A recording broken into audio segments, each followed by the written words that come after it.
Welcome to TechElipar channel, and in today's video I'm going to show you how to find duplicates in Microsoft Excel. So at first open up your Microsoft Excel. Now from here open any document.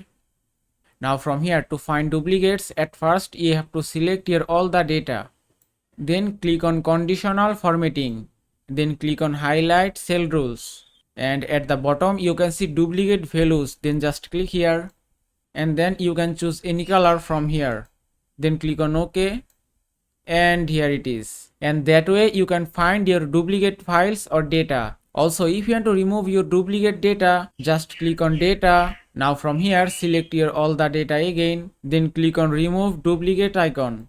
Then select column A, then click on OK, then click on OK again, and it's done. You can also remove duplicates data in this way. And that is how you can find duplicates on Microsoft Excel. I hope this video was helpful. If it was, please give it a thumbs up and don't forget to subscribe.